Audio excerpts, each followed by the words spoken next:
गांव सोनपुर गंगा नदी के किनारे बसा हुआ था। मिट्टी की सौंधी खुशबू, खेतों की हरियाली और बैलों की घंटियों की टुनटुन, यही उस गांव की पहचान थी। यहाँ लोग सुबह सूरज चढ़ने से पहले ही खेतों में निकल जाते और रात होते ही चौपालों पर जमा होकर हंसी ठिठोली करते। इसी गांव में रहती थी गौरी। नाम के जैसी ही थी वो। गोरी चिट्टी रंगत, बड़ी बड़ी काली आंखें, लंबी छोटी और चाल में ऐसा आत्मविश्वास मानो खेतों में खिले सरसों के फूल। जब भी वो लाल चुन्नी ओढ़े कुएं की ओर जाती, गांव के लड़कों की नजरें अनजाने में ही उस पर ठहर जाती। मगर गौरी का मन चंचल जरूर था, पर वो किसी से बेपरवाह रहती। गांव ही का एक और नौजवान था अर्जुन। बचपन से ही मेहनती और सीधा साधा।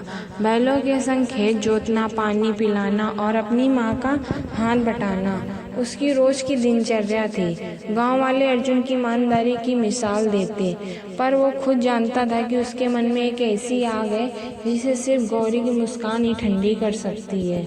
बरगद का पुराना पेड़ गांव के बीचों बीच था। दिन में चरवाहे वहीं छाया में सुस्ताते और शाम को चौपाल सजती। वहीं से गुजरते वक्त अर्जुन की नज़र हमेशा गौरी को तलाश करती। कई बार उसकी आंखें मिली, पर हर बार अर्जुन घबराकर नजरें फेर लेता।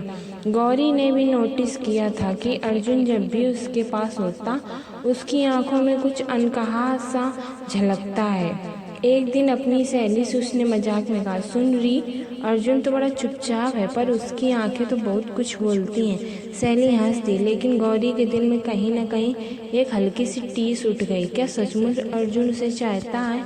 गांव का कुआं उस वक्त सिर्फ पानी भरने की जगह नहीं था, बल्कि लड़कियों के लिए गपशप और हंसी मजाक का अड्डा भी था। उस दिन संयोग से भीड़ भाड़ कम थी। गौरी अकेली घड़ा भर रही थी। तभी अर्जुन ने हिम्मत करके कदम बढ़ाया। उसका दिल धड़क रहा था, पसीना माथे पर चमक रहा था। उसने धीरे से आवाज़ दी, गौरी, तुमसे कुछ कहना चाहता हूँ। गौरी ने हैरानी से उसकी तरफ देखा। कह दो अर्जुन, कब तक चुपचाप देखते रहोगे? ये सुनते ही अर्जुन की सांसें तेज हो गईं, लेकिन दिल में उमड़ते जज्बात को वो और न रोक पाया। गौरी, जब भी तुम्हें देखता हूँ लगता है खेतों में सावन उतर आया हो। तुम्हारी ऐसी सुनकर मन करता है जिंदगी भर बस यही आवाज़ सुनता रहूँ। गौरी, मैं तुम्हें चाहता हूँ। गौरी का चेहरा लाल हो उठा। उसने झट से घड़ा उठाया और पानी पर जमीन पर छलक गया। उसके होठों पर मुस्कान थी, लेकिन आंखें झुकी हुई। इतना मत कहो अर्जुन, कहीं दिल सच मान लेगा। उन दोनों के बीच खामोशी छा गई, लेकिन उस खामोशी में ही प्रेम का इजहार था। उस दिन के बाद बरगद का पेड़ उनका गवाह बन गया। जब भी गौरी उस रास्ते से गुजरती, अर्जुन कहीं न कहीं से निकलकर सामने आ जाता। कभी सरसों का फूल तोड़ कर देता, कभी आम के पेड़ से आम तोड़कर उसकी हथेली पर रख देता। गौरी भी अब अर्जुन से बात करने के बहाने ढूंढने लगी थी। दोनों की बातें घंटों चलती, खेतों की मेड़ों पर चलते हुए सपनों के महल बनाते।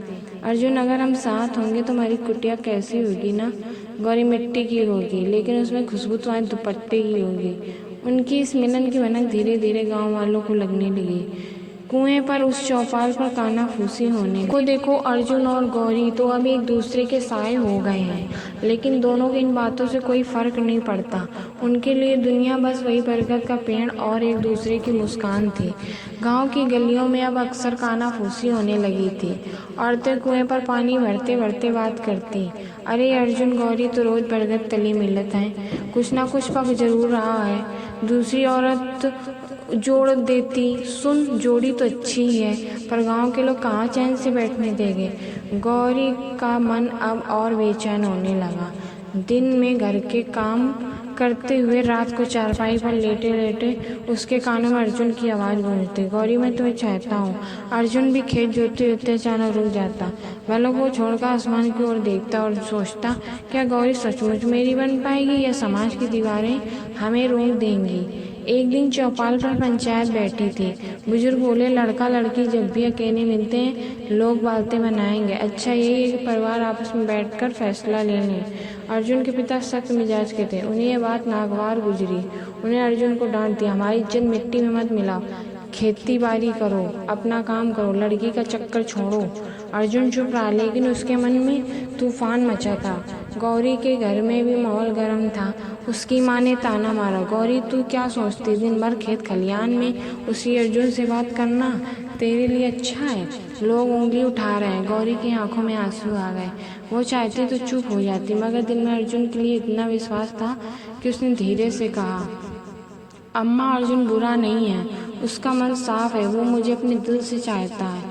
माँ कुछ देर खामोश रही। वो अपनी बेटी की आंखों में चमक देख सकती थी। उस रात चांदनी बिखरी थी। अर्जुन चुपचाप बरगद के पास खड़ा था, दिल में उम्मीद और डर दोनों। थोड़ी देर में गौरी आई, लाल दुपट्टा ओढ़े, हाथ में पानी का लोटा। अर्जुन ने धीरे से उसका हाथ थाम लिया। गौरी लोग बातें बना रहे हैं, पिता मुझसे नाराज है, अगर तू साथ छोड़ देगी तो मैं टूट जाऊंगा। गौरी की आंखें छलक आई। अर्जुन तेरे बिना मैं भी अधूरी हूँ, चाहे सारा गांव खिलाफ क्यों ना हो जाए, मैं तुझे कभी नहीं छोड़ूंगी, ये मेरा वादा है। अर्जुन ने कसमें खाते हुए कहा, मैं तेरे साथ रहूँगा चाहे तूफान भी आ जाए। हमारी मोहब्बत सच्ची है और सच्चे प्यार को कोई हरा नहीं सकता। बरगद की शाखों पर बैठे पंछी जैसे उनकी कस्में सुन रहे थे। हवा हल्की चली, पत्तों की सरसराहट ने मानो उनकी पर मोहर लगा दी। लेकिन हालात आसान नहीं थे। अर्जुन के पिता ने तय किया कि अब बेटे की शादी कहीं और तय कर देंगे। खबर सुनते ही अर्जुन का दिल बैठ गया।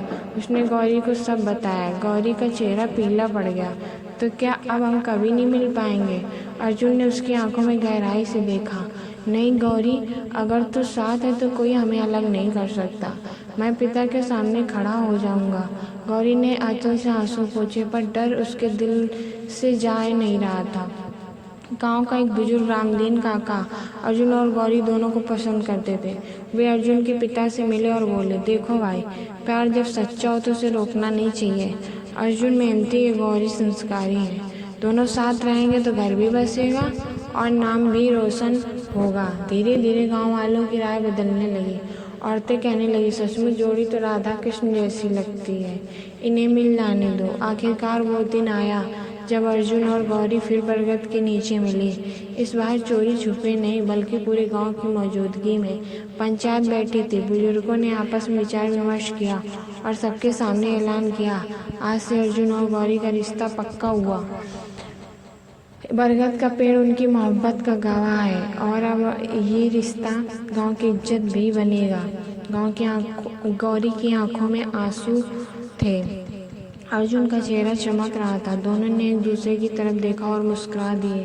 बरगद की ठंडी छांव तले जिस जगह कभी चोरी छुपे मुलाकात होती थी, अब वही उनके मिलन का फैसला हुआ। कुछ महीनों बाद गांव में ढोल नगाड़े बजे। गौरी दुल्हन बनी, अर्जुन दूल्हा। पूरा गांव झूम उठा। बरगद के नीचे ही उनकी शादी की रस्में हुई। बरगद की डालियां पर बंधे रंग बिरंगे कपड़े, ढोलक की थाप और गांव वालों के गीत, सबने उस पल को यादगार बना दिया। अर्जुन ने गौरी का हाथ पकड़कर कहा, देखा, हमने कहा था ना, सच्चे प्यार को कोई हरा नहीं सकता। गौरी ने मुस्कुराते हुए जवाब दिया, और अब ये बरगद सिर्फ हमारा गवाह ही नहीं, हमारी कहानी का हिस्सा भी है। बरगद की छाँव में शुरू हुआ प्यार अब जीवन की डगर पर हमेशा के लिए उनका साथी बन चुका था। शादी के बाद अर्जुन और गौरी का जीवन जैसे किसी सपने से कम नहीं था। मिट्टी की बनी छोटी सी झोपड़ी में दोनों रहते हैं, लेकिन उस घर में प्रेम और अपनापन इतना था कि वो किसी महल से कम नहीं लगता। सुबह सुबह गौरी उठकर चूल्हे पर रोटियां सेकती और अर्जुन बैलों को पानी पिलाता।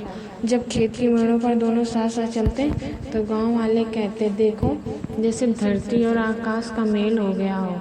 बरगद का पेड़ अब भी उनकी मुलाकातों का ठिकाना था। फर्क बस इतना था कि अब उन्हें छुपकर मिलने की ज़रूरत नहीं थी।